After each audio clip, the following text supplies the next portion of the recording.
நீலகிரி தொகுதியை திரு எல் முருகன் தேர்ந்தெடுத்தது எதனால? 2G ராஜாவுக்கு ஊழலுக்கு ஒரு முற்றுப்புள்ளி வைக்க வேண்டும் என்று கட்சி நினைச்சு என்னை இங்கே அனுப்பியிருக்கிறதாக நான் கருதுகின்றேன்.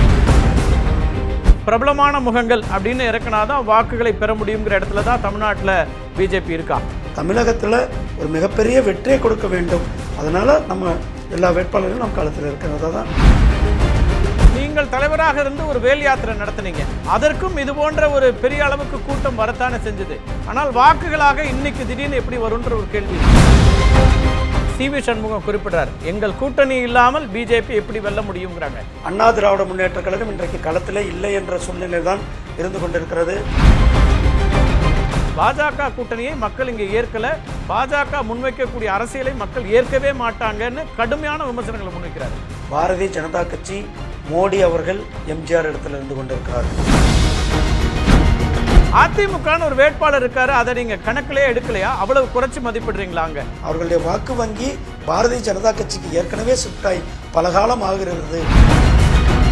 திரு வேலுமணி சொல்றாரு, உங்களுக்கு பூத் ஏஜென்ட்டுக்கே ஆள் இல்லை, பூத் எங்க இருக்குன்னு கண்டுபிடிக்கணும். திட்டமிட்டு இவர்கள் பரப்புகின்றது ஒரு போலி பிரச்சாரம். திரு ப. சிதம்பரம் சொல்றாரு, 100 நாள் எங்கள்கிட்ட கொடுத்தீங்கன்னா 300 வழக்குகளை போட முடியும். ஆட்சியில இருந்தா வழக்குகள் போடுறது எளிது, ஆனா தீர்ப்பா என்ன வந்திருக்குன்னு கேட்கிறாரு. பிரதமர் அடிக்கடி தமிழ்நாட்டுக்கு வருகிறார், தமிழ்நாட்டின் மீது நம்பிக்கை இருக்கிறது நீங்க எல்லாம் சொல்றீங்க. வரலாற்று ரீதியாக ராஜீவ்காந்தி 14 முறை வந்து சென்றார், அப்படியும் வெற்றி பெறல.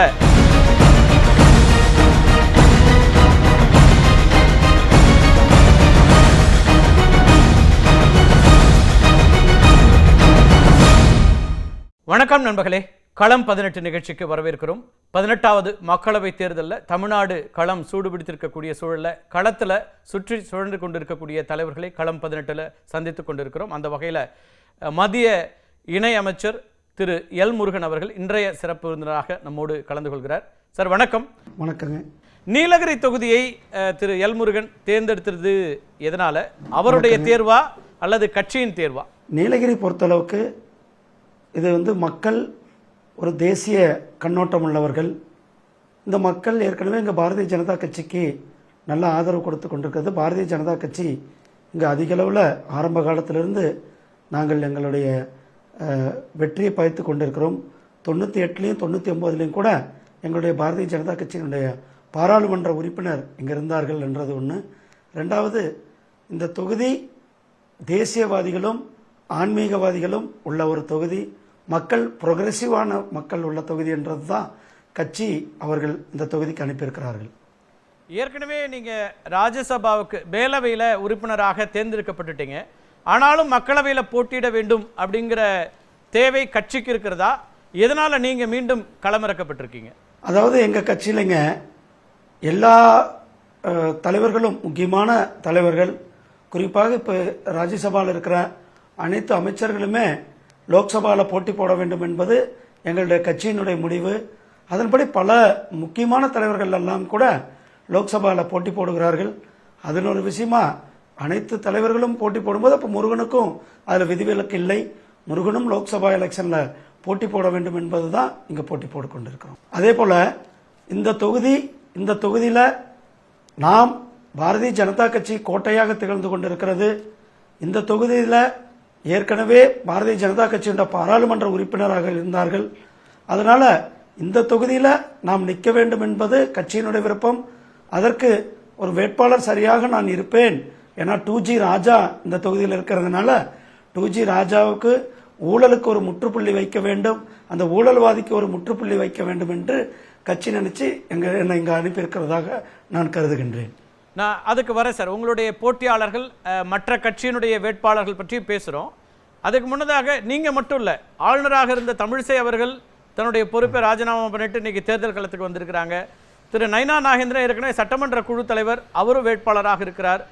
திரு பொன் ராதாகிருஷ்ணன் முன்னாள் அமைச்சர், இப்படி பலரும் பல முகங்கள் தேவைப்படுதா பாஜகவுக்கு? பிரபலமான முகங்கள் அப்படின்னு இறக்கினாதான் வாக்குகளை பெற முடியுங்கிற இடத்துல தான் தமிழ்நாட்டில் பிஜேபி இருக்கா? அப்படி இல்லைங்க. பாரதிய ஜனதா கட்சி இன்னைக்கு ஆல் ஓவர் இந்தியாவில் அனைத்து பிரபலங்களும் இன்றைக்கு தேர்தலில் எதிர்கொண்டு கொண்டிருக்கிறார்கள். நம்மளுடைய மத்திய பிரதேசத்தில் பார்த்தீங்கன்னா நம்மளுடைய முதலமைச்சராக இருந்த திரு சிவராஜ் சிங் சௌகான் அவர்கள் நம்மளுடைய இந்த மக்களவைத் தேர்தலில் நிற்கிறார்கள். அதே போல ஹரியானாவுடைய முதலமைச்சர் அவர்கள் அவர் தன்னுடைய ராஜினாமா செய்துவிட்டு மக்களவைத் தேர்தல் நிற்கிறார்கள். அதாவது எங்க கட்சி பொறுத்தளவுக்கு யார் யார் கட்சியில் நிற்கும் தேர்தலில் நிற்கணும் அவர்களெல்லாம் நிற்க வேண்டும் என்ற ஒரு முடிவெடுத்து அவர்கள் நிற்கிறார்கள். இந்த தேர்தலை பொறுத்தளவுக்கு நம்முடைய ஆளுநர் அவர்கள் அவருக்கு பல முறை அவர்கள் சொல்லியிருக்கிறார்கள், நான் கவர்னராக இருக்கிறதை விட அக்காவாக இருக்கிறேன் என்று சொல்லியிருக்கிறார்கள். அதனால அவர்கள் மக்களிடத்தில் இருக்கணும், அதனால மக்கள் பிரதிநிதியாக இருக்க வேண்டும் என்பது அவருடைய விருப்பமாக இருந்தது. அதை கட்சி தலைமைக்கு சொல்லியிருக்கிறார்கள். அது கட்சி தலைமை அவர்களுக்கு ஒரு வாய்ப்பை கொடுத்திருக்கிறார்கள் தான் நான் பார்க்கிறேன். அதுபோலத்தான் நான் ராஜ்யசபாவில் இருந்தாலும் கூட லோக்சபாவிலிருந்து ஜெயிக்கணும்ன்றது கட்சி விருப்பம். அதுக்காக நாங்கள் லோக்சபாவுக்கு வந்திருக்கிறோம். எங்களுடைய மாநில தலைவர் அவர்கள் கோயம்புத்தூரில் நிற்கிறார். நயினார் நாகேந்திரன் அவர்கள் ஒரு எம்எல்ஏவா இருந்தால் எம்பியா நிற்கக்கூடாதுன்ற அந்த தடை எதுவும் இல்லை. அதுவும் அவர்களுடைய கட்சி எந்தெந்த வேட்பாளர்களை எந்தெந்த இடத்துல போட்டா அது வெற்றி வாய்ப்பு பிரகாசமாக இருக்கும். இந்த தொகுதிகளில் பாரதிய ஜனதா கட்சி தமிழகத்தில் ஒரு மிகப்பெரிய வெற்றியை கொடுக்க வேண்டும். அதனால நம்ம எல்லா வேட்பாளர்களும் நம் களத்தில் இருக்கிறதா தான் நான் பார்த்து கொண்டிருக்கேன். ஒரே தேர்தலில் எப்படி பாஜக வெற்றி அடையக்கூடிய இடத்துக்கு வரும்ன்ற கேள்விகளை முன்வைக்கிறாங்க. இதுக்கு முன்னாடி நடந்த தேர்தல் ரெக்கார்டு படி வாக்கு சதவீதம் அவங்க ஒற்றை இலக்கத்தில் இருக்கிறாங்க. இப்போ திடீர்னு எப்படி வெற்றி இலக்கை தொட முடியும், அது எப்படி சாத்தியம் அப்படிங்கிற கேள்விகளை உங்கள் அணியை நோக்கி முன்வைக்கிறாங்க. என்ன வியூகம் வச்சிருக்கீங்க களத்தில்? நீங்க இதே தான் சொல்றாங்க. 2014 பாரதிய ஜனதா கட்சியினுடைய தலைமையில் ஒரு 3வது கூட்டணியானது நாம் அமைத்திருந்தோம். அந்த கூட்டணி கிட்டத்தட்ட 19% வாக்குகளை நாங்கள் நோக்கி பெற்றிருந்தோம். 19% வாக்குகள் பெற்றதோடு மட்டுமில்லாமல் 2 பாராளுமன்ற உறுப்பினர்கள் பாராளுமன்றத்திற்கு சென்றார்கள் எங்கள் கூட்டணியில். ஒன்று தருமபுரி, மற்றொன்று கன்னியாகுமரி. இன்றைக்கு அதே கூட்டணி எங்களிடத்தில் இருந்து கொண்டிருக்கிறது. அது இல்லாமல் கடந்த 2014 2024 இந்த 10 ஆண்டுகள் பிரதமர் திரு நரேந்திர மோடிஜி அவர்களுடைய வளர்ச்சி திட்டத்தை மக்கள் பார்த்து கொண்டிருக்கிறார்கள். ஒவ்வொரு திட்டத்தினுடைய பயனாளிகளும் இன்றைக்கு தமிழகத்தில் ஒவ்வொரு வீடுதோறும் இருக்கிறார்கள். நீங்கள் எங்களுடைய பாரதிய ஜனதா கட்சி 2021 சட்டமன்ற தேர்தலில் 4 சட்டமன்ற உறுப்பினர்கள் சட்டமன்றத்திற்கு சென்றிருக்கிறார்கள். அதைத் தொடர்ந்து நடந்த உள்ளாட்சி தேர்தல்களில் கிட்டத்தட்ட 14க்கு மேற்பட்ட சதவீத வாக்குகள் பெற்று நாங்கள் பெரும்பான்மையான கட்சியாக கட்சியாக இருந்து கொண்டிருக்கிறோம். இந்த சூழ்நிலையில் எங்களுடைய கட்சி இன்றைக்கு மிக வேகமாக வளர்ந்து கொண்டிருக்கிற கட்சியாக இருக்கிறது.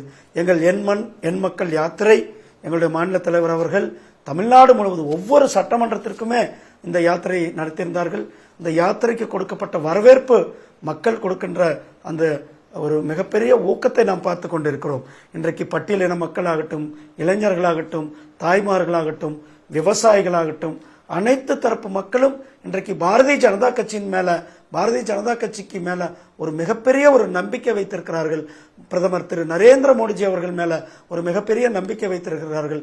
பிரதமர் திரு நரேந்திர மோடிஜி அவர்கள் தான் இந்த நாட்டில் மிகப்பெரிய ஒரு மாற்றத்தையும் முன்னேற்றத்தையும், இந்த நாட்டை வல்லரசு நாடாக மாற்ற முடியும் என்று தமிழக மக்கள் கருதுகிறார்கள். பிரதமர் திரு நரேந்திர மோடிஜி அவர்கள் தான் தமிழகத்திலையும் நம்முடைய பிரதமர் அவர்களால் மட்டும்தான் தமிழ்நாட்டை வளர்ச்சி பாதையில் கொண்டு செல்ல முடியும் என்று மக்கள் நினைக்கிறார்கள். அதனால தான் இன்றைக்கு மக்கள் பெரும்பான்மையாக எங்கு சென்றாலும் கூட ஒரு பெரிய அலை தமிழ்நாடு பிஜேபிக்கு இருந்து கொண்டிருக்கிறது. அது இந்த தேர்தலில் எதிரொலிக்கும். அதற்காகத்தான் நாங்கள் எங்களுடைய வியூகங்களை வகுத்து எங்களுடைய தேர்தல் பிரச்சாரத்தை தொடங்கி இருக்கிறோம். எங்களுடைய தேர்தல் பிரச்சாரத்தின் ஹீரோ எங்களுடைய பிரதமர் திரு நரேந்திர மோடிஜி அவர்கள். எங்களுடைய திட்டங்கள், எங்களுடைய திட்டத்தினுடைய பயனாளிகள், எங்களுடைய இந்த வளர்ச்சி 2047 இந்த நாடு வல்லரசு நாடாக இருக்க வேண்டும் என்றால், இந்த நாடு முன்னேறிய நாடாக இருக்க வேண்டும், அதுக்கு பாரதிய ஜனதா கட்சி நம்முடைய பிரதமரால் மட்டும்தான் முடியும் என்று மக்கள் நினைக்கிறார்கள். அதனால நாங்கள் நிச்சயமாக எங்களுடைய கூட்டணியை சேர்ந்த 39 வேட்பாளர்களும் வெற்றி பெற்று பாராளுமன்றத்தில் அமர்ந்திருப்போம். நீங்க யாத்திரை பத்தி குறிப்பிட்டீங்க. நீங்கள் தலைவராக இருந்து ஒரு வேல் யாத்திரை நடத்தினீங்க. அதற்கும் இது போன்ற ஒரு பெரிய அளவுக்கு கூட்டம் வரத்தானே செஞ்சது. அதையும் பார்த்தோம் தமிழ்நாட்டில். ஆனால் வாக்குகளாக இன்னைக்கு திடீர்னு எப்படி வரும்ன்ற ஒரு கேள்வி இருக்கு. அந்த யாத்திரை இதுக்கு சற்றும் குறைந்தது இல்லை. அப்பவும் நிறைய மக்கள் வந்தாங்க, நிறைய ஆதரவு வந்து, ஆனால் வாக்குகள் வந்ததாங்கிற கேள்வி இருக்குல்ல. நீங்க அந்த யாத்திரை, நான் ஏற்கனவே சொன்னேன், நீங்க இன்னைக்கு பார்க்க கூடாது. எங்களுடைய கட்சியினுடைய படிப்படியாக வளர்ச்சி 98, 99, அது தொடர்ந்து 2014 நாங்கள் 19% ஓட்டு, அதுக்கு பிறகு நம்மளுடைய பிரதமர் அவர்களுடைய செயல் திட்டங்கள், நம்மளுடைய பிரதமர் அவர்களுடைய திட்டங்களினுடைய செயல்பாடுகள் இங்கு சென்றடைந்திருக்கிறது. தமிழ்நாட்டுக்கு கொடுக்கப்பட்ட முக்கியத்துவத்தை நாம் பார்த்து கொண்டிருக்கிறோம். அதைத் தொடர்ந்து தான் ஏன்னா போன இந்த சட்டமன்ற தேர்தல் கொரோனாவுடைய பீக் நேரம் இருந்தது. அப்பயும் கூட எங்களுடைய 4 சட்டமன்ற உறுப்பினர்களை நாங்கள் ஜெயிச்சிருந்தோம். இப்போ சூழ்நிலையே வேற. இன்றைக்கு இந்த எண்மண் எண் மக்கள் யாத்திரை ஒரு மிகப்பெரிய வெற்றியை பெற்றிருக்கிறது. அது மட்டும் இல்லாமல் பிரதமர் திரு நரேந்திர மோடிஜி அவர்களுடைய செயல் திட்டங்கள் மக்களால் ஈர்க்கப்பட்டிருக்கிறது. திராவிட முன்னேற்ற கழக அரசாங்கத்தினுடைய தோல்வி, திராவிட முன்னேற்ற கழகத்தின் மேல மக்கள் மிகப்பெரிய ஒரு கோபத்தில் இருக்கிறாரு. அதையெல்லாம் தான் இன்றைக்கு கிரவுண்ட் பார்த்து கொண்டிருக்கிறது.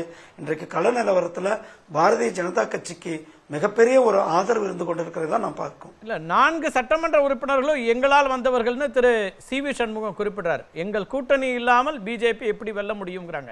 2019 எல்லோரும் ஒன்றாக இணைந்தே வெற்றி பெற முடியல. இன்னைக்கு அதிமுக, தேமுதிக, டாக்டர் கிருஷ்ணசாமி எல்லாம் வெளியேறிட்டாங்க. அப்ப எப்படி வெற்றி பெற முடியும்? அது டிவைடட் அப்போசிஷன்ங்கிறது டிஎம்கேக்கு ஒரு அட்வான்டேஜா மாறுது, டிஎம்கே கூட்டணிக்குங்கிறாங்க. அப்படி இல்லைங்க. இன்னைக்கு பாரதிய ஜனதா கட்சி முதன்மையான கட்சியாக இருந்து கொண்டிருக்கிறது. அண்ணா திராவிட முன்னேற்ற கழகம் இன்றைக்கு களத்திலே இல்லை என்ற சூழ்நிலை தான் இருந்து கொண்டிருக்கிறது. திராவிட முன்னேற்ற கழகத்தின் மேல மிகப்பெரிய ஒரு எதிர்ப்பு மக்கள் இருக்கிறது. எங்கு பார்த்தாலும் கஞ்சா, எங்கு பார்த்தாலும் போதைப் பொருள்கள். அவர்கள் சொன்ன தேர்தல் வாக்குறுதிகளை எதையும் நிறைவேற்றவில்லை. அவர்கள் ஒரு இந்த அரசாங்கம் மக்கள் மேல 3 மடங்கு மின்சார கட்டணத்தை ஏற்றினார்கள், சொத்து வரியை ஏற்றினார்கள், நிலவரியை ஏற்றினார்கள். இதெல்லாம் மக்கள் மேல பாடனாக தான் ஏற்றிருக்கிறார்கள். அவர்கள் டாஸ்மார்க் கடையை குறைப்புன்னு சொன்னாங்க, ஆனா கடையை குறைக்கல. அதே போல விவசாய கடனை தள்ளுபடி செய்வோம், மாணவர்களுடைய கடனை தள்ளுபடி செய்வோம், சுய உதவி குழுக்களின் கடனை தள்ளுபடி செய்வோம் என்று சொன்னார்கள். அதையெல்லாம் கூட செய்யவில்லை. அதே போலத்தான் அனைத்து மகளிர்களும் 1000 ரூபாய் கொடுப்போம்னு சொன்னான். ஆனா அதுக்கு பிறகு 1008 கண்டிஷன் போட்டு இன்னைக்கு அந்த 1000 ரூபாய் சொற்ப சகோதரிகளுக்கு தான் கிடைக்கின்ற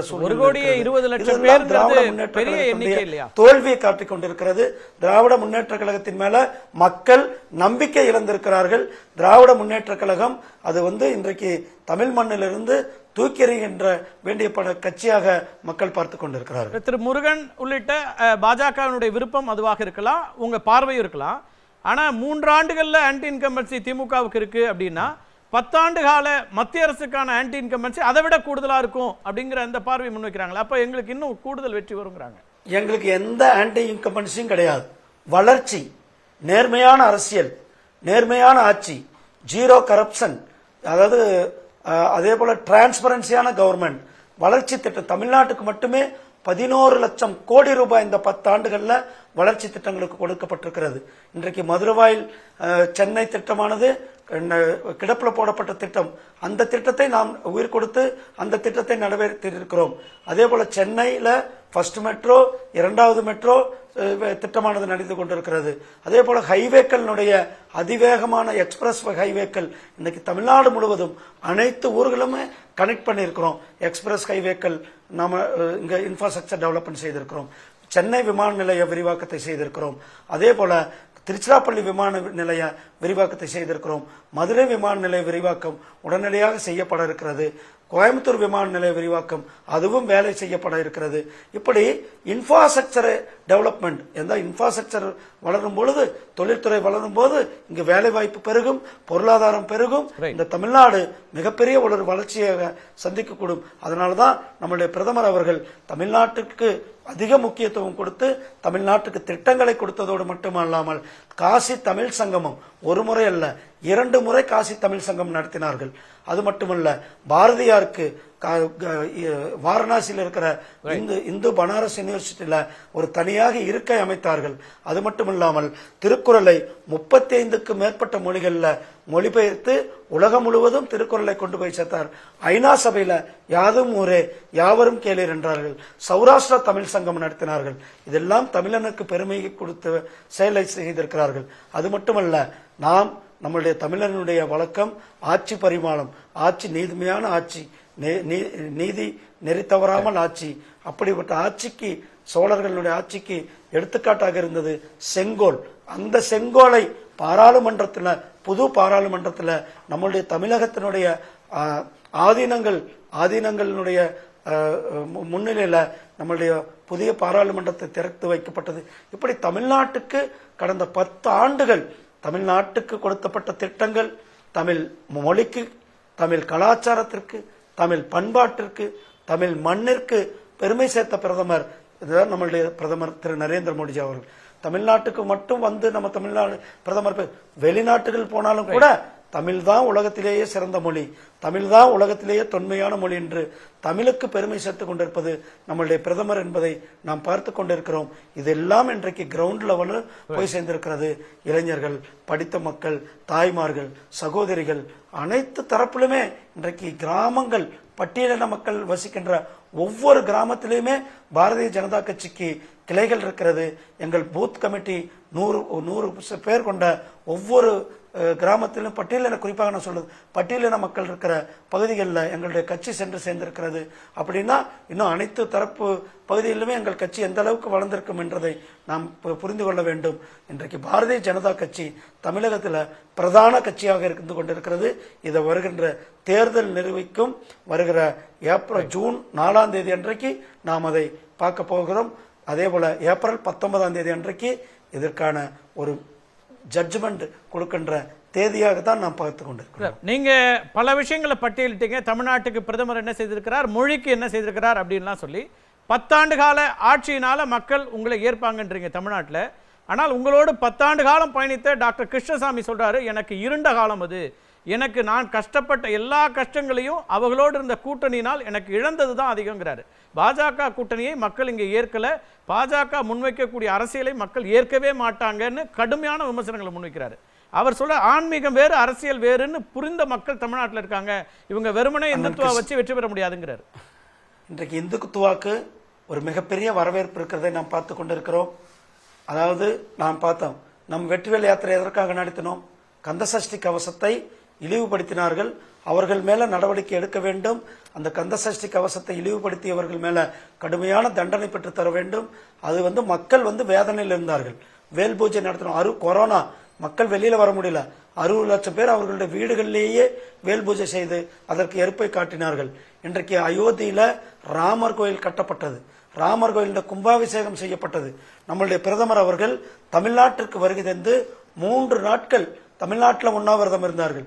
சென்னையில, திருச்சிராப்பள்ளியில, ராமேஸ்வரத்துல உண்ணாவிரதம் இருந்து விட்டு அங்கு சென்று நம்மளுடைய அயோத்தியில ராமர் கோயில கும்பாபிஷேகத்தில் கலந்து கொண்டார்கள். தமிழக பூமி ஆன்மீக பூமி, தமிழக பூமி தெய்வீக பூமி. அதனாலதான் இன்னைக்கு நம்ம பார்க்கிறோம், எந்த ஊருக்கு போனாலும் இன்றைக்கு மக்கள் தெய்வீகத்தை வழிபடுபவர்கள். எங்களுடைய இது தேசியமும் தெய்வீகமும் 2 கண்கள் என்று சொன்ன ஐயா தேவரையா அவர்கள் வழியில பாரதிய ஜனதா கட்சி பயணித்துக் கொண்டிருக்கிறது. தேசியத்தையும் தெய்வீகத்தையும் பிரித்து பார்க்க முடியாது. தேசியமும் தெய்வீகமும் ஒரே சேர இருப்பது பாரதிய ஜனதா கட்சி தான். இன்றைக்கு அதே நேரத்தில் ஆன்மீகம் வேறு அரசியல் வேறுங்கிற புரிதல் இருக்கிறது தமிழ்நாட்டில் தான் டாக்டர் கிருஷ்ணசாமி சொல்றாரு.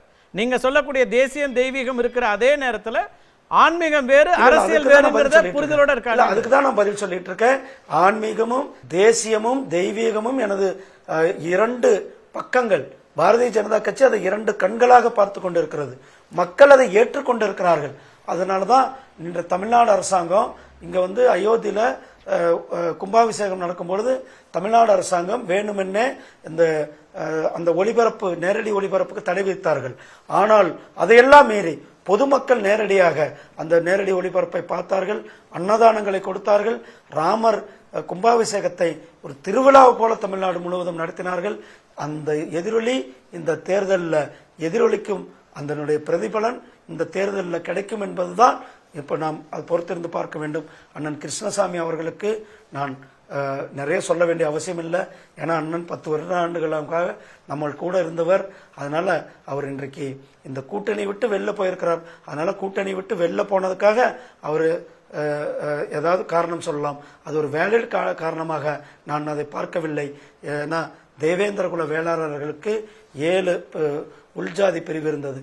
அதை 7ஐயும் ஒரே பிரிவாக்கி நம்மளுடைய அந்த ஒரே பிரிவாக தேவேந்திர குல வேளாளர் என்ற அரசாணை வெளியிட்டது பாரதிய ஜனதா கட்சி, நம்மளுடைய பிரதமர் திரு நரேந்திர மோடிஜி அவர்கள். குறிப்பாக நான் அப்ப எஸ்சி கமிஷனுடைய வைஸ் சேர்மனாக இருந்து இந்த பணியை துரிதமாக எடுத்து செய்து அந்த பணியில நானும் அதுல ஒரு பாட்டாக இருந்து அந்த ஜிஓ கிடைக்க மக்களுக்கு உதவி அந்த ஜிஓ, ஏன்னா அவர்களுக்கு அந்த ஜிஓ வேண்டும் என்று மக்களுடைய நிலைப்பாடாக இருந்தது, அவர்களுடைய கோரிக்கையாக இருந்தது. அந்த கோரிக்கையை நிறைவேற்றி வைத்தோம். பிரதமர் அவர்கள் தமிழ்நாடு வரும் பொழுது கூட நீங்கள் தேவேந்திரர், நான் நரேந்திரன் என்று மக்கள் மத்தியில் உரையாற்றியது நமக்கு தெரியும். அதனால பிரதமர் அவர்களும் பாரதிய ஜனதா கட்சியும் மக்கள் மேல அதீத நம்பிக்கை வைத்திருக்கிறோம். அவர்கள் மேல ஒரு பாசத்தை வைத்திருக்கிறோம். நாம் தேர்தலுக்காக எதையும் பண்ணுவதில்லை. அவர்களுடைய விருப்பம், அவர்களுடைய கோரிக்கையை நிறைவேற்றுவதற்கான அந்த செயலை தான் நாம் செய்து கொடுத்திருந்தோம். இப்போ உங்க கட்சியில ஒரு பெரிய கூட்டணியா அதிமுக இருந்தது. வெற்றி பெறக்கூடிய இடத்துல பாஜக இருக்குன்னா அதிமுக ஏன் வெளியே போறாங்க? கதவுகள் திறந்திருக்குன்னு நீங்க சொன்ன பிறகும் மூடிய கதவுகள் மூடியதுன்ட்டாங்க. திரு வேலுமணி சொல்றாரு, உங்களுக்கு பூத் ஏஜென்ட்டுக்கே ஆள் இல்லை, பூத் எங்க இருக்குன்னு கண்டுபிடிக்கணும். கட்சி பாஜக தமிழ்நாட்டில் அப்படிதான் இருக்கு, அதை ஒரு நாங்கள் கன்சிடரே பண்ணலன்றாங்க. 2 திராவிட கட்சிகளும் சொல்றாங்க திமுக வெர்சஸ் அதிமுக தாங்க களம் அப்படின்றத திரு மு.க. ஸ்டாலின் முதலமைச்சரும் சொல்றாரு, எதிர்க்கட்சி தலைவர் திரு எடப்பாடியும் சொல்றாரு. அதுதாங்க இவங்களுடைய திட்டமிட்டு இவர்கள் பரப்புகின்ற ஒரு போலி பிரச்சாரம். இன்றைக்கு பாரதிய ஜனதா கட்சி மோடி அவர்கள் எம்ஜிஆர் இடத்துல இருந்து கொண்டிருக்கிறார்கள். மோடிஜி அவர்கள் எம்ஜிஆருக்கு இணையான, அதாவது எம்ஜிஆர் என்னென்ன கனவு கண்டாரோ அதையெல்லாம் நிறைவேற்றி கொண்டிருக்கிறார்கள். மோடிஜி அவர்கள் காமராஜர் என்னென்ன கனவு கண்டாரோ அதை நிறைவேற்றி கொண்டிருக்கிறார்கள். இன்றைக்கு பாரதிய ஜனதா கட்சி ஒரு பெரிய கட்சியாக இருக்கிறது. இன்னைக்கு அண்ணா திராவிட முன்னேற்ற கழகம் 4ஆக உடைந்திருக்கிறத நாம் பார்த்து கொண்டிருக்கிறோம். அண்ணா திராவிட முன்னேற்ற கழகம் இன்றைக்கு களத்தில் இருக்கிறதா என்பதே கேள்விக்குறியாக இருக்கு. பல இடத்துல அவர்களுக்கு வேட்பாளர்கள் கிடைக்காது. நான் போட்டியிடல, நீ போட்டியிடல என்று ஓடி போய் எங்க கட்சியிலிருந்து எல்லாம் பிடிச்சி அவர்களை வேட்பாளராக போட்டதெல்லாம் தான் நீங்க பார்த்து கொண்டிருக்கிறீர்கள். அதனால இன்றைக்கு முழுமையான இது பாரதிய ஜனதா கட்சி பிரதான கட்சியாக இருந்து இந்த தேர்தலை எதிர்கொண்டிருக்கிறோம். மற்றபடி இந்த தேர்தல் முடிவு யார் பிரதானவர்கள் என்பதை காட்டும், யார் களத்தில் இல்லை என்பது காட்டும், எந்த கட்சி காணாம போகிறது என்பதையெல்லாம் இந்த தேர்தல் காட்டப் போகிறது. நாம் பொறுத்திருந்து பார்க்க வேண்டும். நீலகிரியிலேயே உங்களுக்கு 2 முக்கியமான திராவிட கட்சிகளும் களத்தில் இருக்கிறாங்க. ஏற்கனவே நாடாளுமன்ற உறுப்பினர் திரு ராசா இருக்கிறாரு. தனபால் அவர்களுடைய மகன் அதிமுகவுடைய வேட்பாளராக இருக்கிறாரு. அங்க வேட்புமனு தாக்கல் நேரத்திலேயே அவங்களுடைய எவ்வளவு கூட்டம், அதுல தான் உங்க அணிக்கு அவங்களுக்கு சிக்கல்கள் வந்ததெல்லாம் கூட பார்த்தோம். எப்படி இருக்கு களம்? அவ்வளவு எளிதா இருக்கா உங்களுக்கு? வேட்புமனுல வந்த கூட்டம், அதிகமான கூட்டம் பாரதிய ஜனதா கட்சியை சார்ந்தவர்கள் கூட்டம். கிட்டத்தட்ட அந்த வேட்புமனு நாளில் ஒரு நாங்களே எதிர்பாராத அளவுக்கு மிகப்பெரிய ஒரு பிரம்மாண்டமான ரோட் ஷோ. அந்த மக்களுடைய ஆதரவு, மோடிஜிக்கு கொடுத்த ஆதரவை நாம் பார்த்தோம். அந்த இதை பாரதிய ஜனதா கட்சிக்கு கிடைத்த மிகப்பெரிய ஒரு ஆதரவை பொறுத்து கொள்ள முடியவில்லை. அதனால அவர்கள் வேண்டுமென்றே அங்கு பிரச்சனை செய்தார்கள். அது மட்டுமல்ல, காவல்துறையினுடைய அது டிராபிக் மேனேஜ்மெண்ட் அங்கு இல்லை. காவல்துறையினுடைய அந்த சரியான திட்டமிடல் இல்லாதனால 2 கட்சிகளுக்கு இடையில ஒரே ரூட்ல கொடுத்து, 2 கட்சிகளுக்கு இடையில கேப் ஒரே மணி நேரம் கொடுத்தா அவர்கள் எப்படி இவ்வளவு பெரிய 2 கட்சிகள் வருகிறார்கள்? பிரம்மாண்டம் பாரதிய ஜனதா கட்சிக்கு பிரம்மாண்டமான கூட்டம் வந்திருக்கிறது. ஏற்கனவே எண் மக்கள் யாத்திரையில பிரம்மாண்டமான கூட்டம் திறந்ததை அவர்கள் பார்த்தார்கள். அப்ப இருந்தும் கூட இந்த அவங்க என்ன செய்திருக்க வேண்டும்? 2 இடங்களுக்கும் வேற வேற ரூட் கொடுத்திருக்க வேண்டும். ஒரே ரூட்ல ஒரே இடத்துல இருந்து கொடுத்தது காவல்துறையினுடைய தோல்வி. காவல்துறை சரியாக கையாளாதனாலதான் அந்த பிரச்சனை வந்தது. அது மட்டும் இல்ல, இன்றைக்கு பாரதிய ஜனதா கட்சிக்கு நாங்க எங்க பார்த்தாலும் கூட இன்றைக்கு பாரதிய ஜனதா கட்சி பிரதானமான கட்சியாக இருக்கிறது. ராஜா மேல இங்க மக்கள் கடும் கோபத்தில் இருந்து கொண்டிருக்கிறார்கள். இன்றைக்கு 2G வழக்கு மீண்டும் விசாரணைக்கு எடுத்துக் கொள்ளப்பட்டிருக்கிறது. 2G வழக்கு, இந்த வழக்குல முகாந்திரம் இருக்கிறது. இந்த வழக்கு மேல்முறையீட்டுக்கு உகந்த வழக்கு என்று டெல்லி உயர்நீதிமன்றம் அந்த வழக்கை விசாரணைக்கு எடுத்துக் கொண்டிருக்கிறார்கள். 2G வழக்கு இங்கு மக்கள் நாங்கள் இன்றைக்கு மோடிஜியா 2Gயா, நாங்கள் மோடிஜி பக்கம்தான் நிற்போம் என்று மக்கள் இங்கு தயாராக இருந்து கொண்டிருக்கிறார்கள். அதே போல இன்றைக்கு ராஜா இங்க இருக்கிற இந்து மக்கள், இந்து கடவுள்களை பற்றி கூறுகிறார். ஏன்னா இந்த பகுதி மக்கள் ஆன்மீகத்தில் ஊறிப்பானவர்கள். இந்த பகுதி மக்கள் புரோகிரசிவ் மக்கள். இந்த பகுதி மக்கள் தேசியத்தின் மேல நம்பிக்கை கொண்டவர்கள். இந்த பகுதி மக்களை அவ்வளவு சாதாரணமாக ஏமாற்றி விட முடியும். இந்த பகுதி மக்கள் சாப்பாட்டுக்கு இருக்கிறதோ இல்லையோ அவர்கள் சாமி கும்பிடுவதை வழக்கமாக வைத்திருக்கிறார்கள். அந்த நேரத்தில் அவர்கள் சாமி கும்பிடும் சாமியை இழிவுபடுத்தி பேசுவது ராஜாவாக இருந்து கொண்டிருக்கிறார். ராஜா அது மட்டுமல்ல, இங்க இருக்கிற ஒரு பட்டியலின மக்கள் அதிகமான பெரும்பான்மையான இருக்க பட்டியலின மக்கள் அருந்ததியர் சமுதாய மக்கள். அருந்ததியர் சமுதாய மக்களை இழிவாக பேசியதை இன்றைக்கு அருந்ததியர் இளைஞர்கள் ஒவ்வொருவரும் மிக கோபத்தோடு பார்த்து கொண்டிருக்கிறார்கள். அவர் இன்றைக்கு அருந்ததியர் காலனிகளுக்கு போக முடியாத சூழ்நிலை தான் ஒவ்வொரு காலனியில் இருந்து கொண்டிருக்கிறது. இது மட்டுமல்ல, தாய்மார்களை சகோதரிகளை இழிவுபடுத்தி பேசுவது, வ.உ. சிதம்பரம் பிள்ளை அவர்களை இது மிகப்பெரிய சுதந்திர போராட்ட வீரர், மிகப்பெரிய தியாகி, அவரை இழிவுபடுத்தி பேசியது. இந்த மண் எப்படியும் புரட்சி தலைவர் எம்ஜிஆர் மேல ஒரு பக்தி கொண்டவர்களாக இருந்து கொண்டு புரட்சி தலைவர் எம்ஜிஆர் அவர்களை இழிவாக பேசியது. இதையெல்லாம் மக்கள் பார்த்து கொண்டிருக்கிறார்கள். ராஜாவுக்கு சரியான நேரத்தும் வருகிற ஏப்ரல் 19ஆம் தேதி அவர்கள் ஒரு விரல் புரட்சியை ஏற்படுத்தி அவரை வெளியேற்ற காத்து கொண்டிருக்கிறார்கள் என்பதை உங்களுக்கு தெரிவித்துக் கொள்கிறேன். ஆன்மீகத்தில் ஈடுபாடு கொண்ட மக்கள் அப்படிங்கிறது எப்போதும் இருக்கக்கூடியதுதான். திரு ராஜாவுடைய கொள்கை என்ன, அவர் நிலைப்பாடு என்னங்கிறதும் ஏற்கனவே இருக்கிறது தான். அவர் புதிதாக எதுவும் மாற்றத்தை வரல. ஆனால் அந்த நிலையில தானே அவங்க தேர்ந்தெடுத்தாங்க ராஜாவை கடந்த முறை. அதனால அவர் ஆன்மீகத்தை அவர் நம்பல அல்லது இறை மறுப்பாளர் என்பது மட்டுமே அவருக்கு எதிராக. கடந்த முறைக்கு பிறகுதான் இந்த இத்தனை பேச்சுகளும் 2019 தேர்தலுக்கு பிறகுதான் இத்தனை பேச்சுகளும் வந்திருக்கிறது. ஏங்க, இவரே ஒரு பட்டியல் சமுதாயத்தை சேர்ந்தவர். இவர் இப்படி இருக்கும் பொழுது இவர் அருந்ததியர் சமுதாயத்தை மக்களை தரைக்குறவா பேசுனதை யார் ஏற்றுக்கொள்வார்கள்?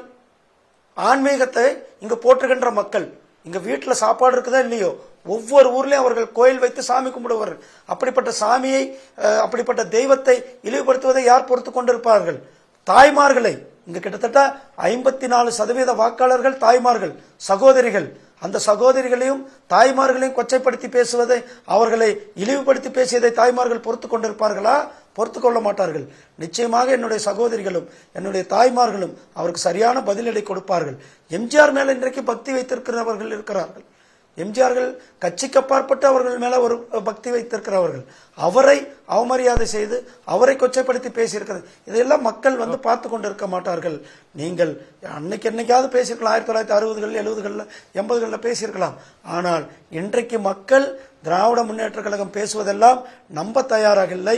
மக்கள் இன்றைக்கு டிஜிட்டல் யுகத்தில் இருந்து கொண்டிருக்கிறார்கள். இது முரசொலி யுகமும் கிடையாது. ஏதோ முரசொலியில எது எழுதினாலும் கூட மக்கள் அன்னைக்கு படிச்சுட்டு அதுதான் உண்மை என்று நம்பிக்கொண்டிருந்த காலம் வேற. இன்றைக்கு டிஜிட்டல் யுகம், எல்லார் கையிலும் கூகுள் இருக்கிறது, எல்லார் கையிலும் உண்மை இருக்கிறது. அதனால இன்றைக்கு எல்லாம் திராவிட முன்னேற்ற கழகம் மக்களை ஏமாற்ற முடியாது. அதனால மக்கள் ரொம்ப தெளிவாக இருக்கிறார்கள். டிஜிட்டல் களத்துல பாஜக எவ்வளவு வீரியமா இருக்குங்கிறது எல்லாருக்கும் தெரியும். அதே விதமான வியூகத்தை திமுகவும் வைக்கிறாங்க. ஆராசா சொல்றாரு தன்னுடைய பேச்சுகள் திரிக்கப்படுது, அதெல்லாம் நான் மக்கள்கிட்ட விளக்குவேன்றாரு. 2 பேருமே மக்களை சந்திக்க போறீங்க. அதிமுகன்னு ஒரு வேட்பாளர் இருக்காரு, அதை நீங்க கணக்கிலேயே எடுக்கலையா? அவ்வளவு குறைச்சு மதிப்பிடுறீங்களா அங்க நீலகிரியில? இங்க அதிமுக களத்திலேயே இல்லைன்ற சூழ்நிலை தான் இருக்கிறது. அவருடைய தகப்பனார் சபாநாயகராக அவினாசியில சட்டமன்ற உறுப்பினராக இருந்திருக்கிறார். அவர் மக்களை போய் சந்தித்தது கூட கிடையாது. அவர் மேல அவினாசிலேயே மக்கள் பெரும் கோபத்தில் இருக்கிறார்கள். அவர் ஜெயிச்சதுக்கு பிறகு இந்த பகுதிக்கே வரவில்லை, மக்களை சந்திப்பதில்லை. எப்படி ஒரு மக்கள் எங்கிட்ட சொல்லி அவர் எங்கெங்க ஜெயிச்சுட்டு போறாரோ அதுக்கு பிறகு ஆளையே காணோம் அப்படின்ட்டு எங்கிட்ட மட்டும் இல்லை, அங்க ஒரு அவினாசி பகுதியில் நீங்கள் விசாரித்தாலே தெரியும் அந்த எந்த அளவுக்கு அவர்கள் மேல கோபத்தில் இருக்கார் என்பது தெரியும். இன்றைக்கு களத்துல நிச்சயமாக அண்ணா திராவிட முன்னேற்ற கழகம் நீலகிரி பொறுத்தளவுக்கு களத்திலேயே இல்லாத சூழ்நிலை தான் இருக்கிறார்கள். அவர்களுடைய பிரசன்ஸே இல்லை. அவர்களுடைய வாக்கு வங்கி பாரதிய ஜனதா கட்சிக்கு ஏற்கனவே ஷிஃப்ட் ஆகி பலகாலம் ஆகிறது என்பது இந்த தேர்தல் நிரூபிக்கும். பிரதமர் அடிக்கடி தமிழ்நாட்டுக்கு வருகிறார், தமிழ்நாட்டின் மீது நம்பிக்கை இருக்கிறதுன்னு நீங்க எல்லாம் சொல்றீங்க. இதற்கு முன்னதாக ஒரு நிகழ்வை சுட்டி காட்டுறாங்க. வரலாற்று ரீதியாக ராஜீவ்காந்தி 14 முறை சென்றார், அப்படியும் வெற்றி பெறல. இப்போதும் அப்படித்தானே? நீங்க தமிழ்நாட்டுக்கு வெளியே அல்லது தென்னிந்தியா வட இந்தியாவில் அவருக்கு இருக்கக்கூடிய அந்த வாக்கு வலிமை என்பது தமிழ்நாட்டில் எப்போதும் இல்லை. இன்னைக்கும் அவங்களுக்கு நீங்க பிரதமர் மோடி பலம்ங்கிறீங்க, அதுதான் பலவீனம்னு எதிரணியில சொல்றாங்க. அப்ப அதை எப்படி மாற்ற போறீங்க? அது எப்படி பலமா மாறி இருக்குன்னு நம்புறீங்க? அப்படி இருந்தா அதிமுக உங்களை விட்டு வெளில போயிருக்குமா? ஏற்கனவே அது மாறி விட்டதுங்க. சவுத் கனெக்ட் 5 நாட்கள் பிரதமர் டெல்லிக்கே போகல. பிரதமர் சவுத் இந்தியாவில் மட்டுமே இருந்தார். நான் சவுத் இந்தியா சொன்னா கர்நாடகாவில் பாரதிய ஜனதா கட்சி ஏற்கனவே 25 எம்பிக்கள் வைத்திருக்கிற சிட்டிங்ல இப்ப நாங்க 25 எம்பிக்கள் வைத்திருக்கிறோம். தமிழ் மண்ணுல பாண்டிச்சேரியில எங்களுடைய தேசிய ஜனநாயக கூட்டணியுடைய ஆட்சி இருந்து கொண்டிருக்கிறது. தெலுங்கானாவில் எங்களுடைய கிட்டத்தட்ட 8 எம்எல்ஏக்கள் இந்த தொகுதியில் ஜெயிச்சிருக்கிறார்கள். 14% வாக்குகள் பெற்றிருக்கிறார்கள். சிட்டிங்ல 6 எம்பிக்கள் தெலுங்கானாவில் இருக்கிறார்கள். ஆந்திர பிரதேசத்தில் எங்களுடைய வலிமையான கூட்டணி இன்றைக்கு அங்கு உருவாகியிருக்கிறது. தமிழகத்தில் ஏற்கனவே நான் சொன்ன 2014 நாங்கள் 19% வாங்கியிருக்கோம். இன்னைக்கெல்லாம் நாங்கள் 35% மேல பாரதிய ஜனதா கட்சியினுடைய வாக்கு இருந்து கொண்டிருக்கிறது. பாரதிய ஜனதா கட்சி பிரதமர் அவர்களுடைய வருகை, நீங்க ராஜீவ் காந்தியும் மோடியும் எந்த காலத்திலும் ஒப்பிட முடியாதுங்க. ராஜீவ் காந்தி தமிழர்களுக்கு துரோகத்தை கொடுத்தவர். ராஜீவ் காந்தி காங்கிரஸ் கட்சி தமிழர்களை அழித்தவர்கள், கொன்று குவித்தவர்கள். ராஜீவ் காந்தி அதாவது காங்கிரஸ் கட்சி நம்மளுடைய கச்சத்தீவை தாரை திமுகவும் இணைந்து கச்சத்தீவை தாரை வாய்த்து கொடுத்தார்கள். அவர்கள் காலத்தில் இப்போ யூபிஏ அரசாங்கம் இருக்கும் பொழுது, காங்கிரசும் திராவிட முன்னேற்ற கழக அரசாங்கம் இருக்கும்போது நம்மளுடைய மீனவர்கள் மேல படுகொலை செய்யப்பட்டது. இன்றைக்கு ஒரு மீனவர்கள் மேல கூட துப்பாக்கி சூடான்றது நெல்லையாது. மீனவர்கள் பாதுகாக்கப்பட்டிருக்கிறார்கள். மீனவர்கள் பாதுகாக்க தவறி இருக்கீங்கிற விமர்சனத்தை திமுக முதலமைச்சர் நேற்றும் கூட வச்சிருக்கிறார், நேற்று முன்தினமும் வச்சிருக்கிறார். ஏங்க எவ்வளவு அந்த யூபி அரசாங்கம் 10 ஆண்டுகள்ல 600க்கும் மேற்பட்ட மீனவர்கள் இலங்கை ராணுவத்தால் சுட்டுக் கொல்லப்பட்டார்கள். இவர்கள் தான் ஆட்சியில் இருந்தார்கள். இவர்கள் தட்டி கேட்டார்களா? இவர்களால் ஒரு கண்ட்ரோலும் பண்ண முடியல. இல்ல மீனவர்கள் கைது செய்யப்படும், நம்ம உடனடியாக கூட்டிட்டு வரோம். 2 நாள்ல கூட்டிட்டு வந்து அவர்களை இந்தியாவில் சேர்த்துக் கொண்டு இருக்கிறோம். இதை விட 5 மீனவர்கள் தூக்கு தண்டனை விதிக்கப்பட்டது. இலங்கை கோர்ட்ல 5 தமிழக 5 மீனவர்கள் தூக்கு தண்டனை கைதிகளாக அங்க இருந்தார்கள்.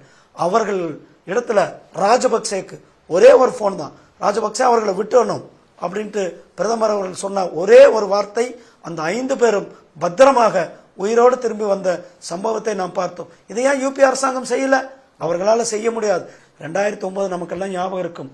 நம்மளுடைய தமிழ் சொந்தங்கள், தமிழ் சகோதரர்களை கொத்து கொத்தாக கொன்றது யார்? யார் கொன்னார்கள்?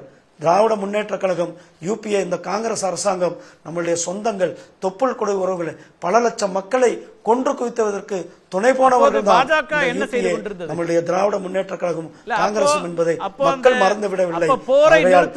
ஸ்டாலின் அவர்கள் வரலாற்றை படிக்க வேண்டும்.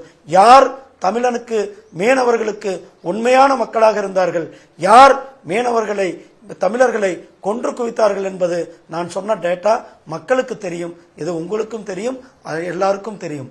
பாஜக அப்ப என்ன செய்து கொண்டிருந்தது? இறுதி யுத்தம், மக்கள் அங்க செத்து மடிந்து கொண்டிருந்த போது இங்கே பெரிய கட்சி, பிரதான எதிர்கட்சி பாஜகவும் அதை தடுப்பதற்கு எந்த முயற்சி எடுக்கலங்கிற அந்த குற்றச்சாட்டு சேர்ந்து தானே வருது. அப்போ ஏன் அன்றைய காலகட்டத்தில் ஆட்சியாளர்கள் யாரும்?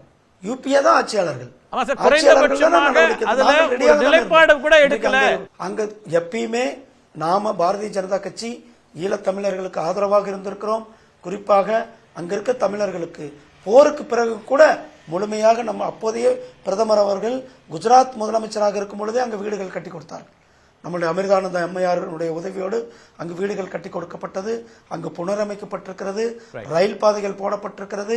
யாழ்ப்பாணத்தில் இன்றைக்கு டெவலப்மெண்ட் நடந்து இருக்கிறதுனா அது நம்மளுடைய பாரதிய ஜனதா கட்சியினுடைய நம்மளுடைய என்டிஏ ஆட்சி வந்த பிறகுதான் அவர்களுக்கு பாதுகாப்பு கொடுத்திருக்கிறோம். இதை நான் சொல்லல, அங்க இருக்கிற தமிழர்கள் சொல்லுகிறார்கள். நீங்கள் யாழ்ப்பாணத்துக்கு இன்னைக்கு போனா பாரதிய மோடி ஐயா அவர்களை தெய்வமாக கும்பிடுவதை நாம் பார்க்க முடியும். எந்த ஊழல் வழக்குல 10 ஆண்டுகள்ல தண்டனை பெற்று தந்தது பாஜக? ஏன் அதை பண்ண முடியல? நாங்கள் எடுத்து அந்த வழக்கெல்லாம் விசாரணை, இந்த வழக்கெல்லாம் சின்னமாக்கி வந்தது அப்போதைய காங்கிரஸ் அரசாங்கம். நீங்கள் தெரியும், அந்த காங்கிரஸ் அரசாங்கம் அந்த ஏஜென்சி எல்லாம் தவறாக பயன்படுத்தி அந்த வழக்கில் நாங்கள் வந்த பிறகுதான் இந்த வழக்கு எல்லாம் எடுத்து நடத்தி கொண்டிருக்கிறோம். நீங்கள் சொன்னீங்க தேர்தல் பாண்ட், இது வந்து ஓப்பன் புக்குங்க. சுப்ரீம் கோர்ட்லயே கொடுத்திருக்கிறோம். யார் எவ்வளவு நிதி வாங்கியிருக்கிறார்கள், யார் எந்த கட்சி கொடுத்திருக்கிறது என்று. இதுல வந்து நம்ம இது வந்து வெளிப்படையானது. அந்த நிறுவனங்கள் முன் வந்து அந்தந்த கட்சிக்கு நிதி ஒதுக்கிறார்கள். இது எல்லா கட்சியும் தான் வாங்கியிருக்கிறார்கள். இது வந்து ஏதோ பாரதிய ஜனதா கட்சி மட்டும்தான் நிதி வாங்கி இருக்கிறது என்ற ஒரு தவறான பிம்பத்தை இங்க திராவிட முன்னேற்ற கழகம் ஒரு சின்ன கட்சிங்க, ஒரு ஸ்டேட்ல இருக்கிற கட்சி. ஆனா அதிகமான நிதி பெற்றதுல 3வது இடத்துல இருக்கிறார்கள். டிஎம்சி 2வது இடத்துல இருந்து கொண்டிருக்கிறார்கள், ஒரு ரீஜனல் கட்சி. அப்ப இவர்கள் வந்து அவர்கள் யார் மிரட்டி நிதி வாங்கினார்களா, அல்லது காங்கிரஸ் நிதி பெற்றிருக்கிறார்கள் இவர்களை மிரட்டி நிதி வாங்கினார்களா, அல்லது ஒய்எஸ்ஆர்பி நிதி பெற்றிருக்கிறார்கள் அவர்கள் நிதி வந்த நிதி எல்லாம் தேர்தல் பாண்ட் ஒரு ஓப்பன் புக். தேர்தல் பாண்ட் ஒரு ஓப்பன் புக். அந்த தேர்தல் பாண்டு வந்து சுப்ரீம் கோர்ட்ல கொடுக்கப்பட்டிருக்கிறது. அதே என்ன சுப்ரீம் கோர்ட்ல கொடுக்கப்பட்டிருக்கிறதோ அது எலெக்ஷன் கமிஷனுடைய வெப்சைட்ல ஏற்றப்பட்டிருக்கிறது. யார் வேணாலும் பார்க்கலாம். இதுதான் டிரான்ஸ்பரன்சி. முன்னாள் நிதித்துறை அமைச்சர் திரு ப. சிதம்பரம் சொல்றாரு, 100 நாள் எங்கள்கிட்ட கொடுத்தீங்கன்னா 300 வழக்குகளை போட முடியும், அவ்வளவு சிக்கல்கள் இருக்கு, ஆட்சியில இருந்தா வழக்குகள் போடுறது எளிது, ஆனா தீர்ப்பா என்ன வந்திருக்குன்னு கேட்கிறாரு. களம் 18 நிகழ்ச்சியில் அந்த கேள்வியை எழுப்பியிருந்தார். ப. சிதம்பரம் அவர்கள் யூபி அரசாங்கத்தில் என்னென்ன பண்ணாருன்றது நமக்கு எல்லாருக்குமே தெரியும். அதனால தான் அவர் மேலேயும் மற்றவங்க மேலேயும் வழக்குகள் இருக்கிறது என்பதையும் நாம் தெரியும். அப்போ அந்த யூபி இப்போ 2G அரசாங்கத்தில் இருக்கும்போது ஊழலில் யார் கேஸ் போட்டது? அப்போதே இருந்த அரசாங்கம் தான் போட்டது. பாரதிய ஜனதா கட்சி வந்து ஆட்சிக்கு வந்த பிறகு கேஸ் போடல. நிலக்கரி ஊழல்ல, இது காமன்வெல்த் ஊழல்ல மன்மோகன் சிங் அவர்கள் அப்ரூவல் கொடுத்து அப்போதைக்கு ஃபைல் பண்ண கேஸ் இதெல்லாமே. அதனால அவர்கள் ஆட்சியிலேயே அவர்கள் செய்த ஊழலுக்கு அவர்கள் மேலதான் வழக்குகள் போடப்பட்டது என்பது ஏதோ நாங்கள் வந்து இந்த வழக்கெல்லாம் போடவில்லை என்பதை நீங்கள் தெரிந்து கொள்ள வேண்டும். களத்திற்கு செல்கிறீங்க, நீலகிரி மக்களுடைய வாக்குகள் அல்லது ஆதரவு எங்களுக்கு தான் இருக்குன்ற நம்பிக்கை வெளிப்படுத்திருக்கீங்க. இறுதி எஜமானர்கள் வாக்காளர்கள் தான். அவர்களுடைய முடிவு எப்படி இருக்கிறதுன்னு பொறுத்து வந்து பார்க்கலாம். உங்களுடைய வருகைக்கும் கருத்து பகிர்வுக்கும் மிக்க நன்றி. நன்றி, வணக்கங்க. மீண்டும் ஒரு நிகழ்ச்சியை சந்திக்கலாம் நண்பர்களே. நன்றி, வணக்கம்.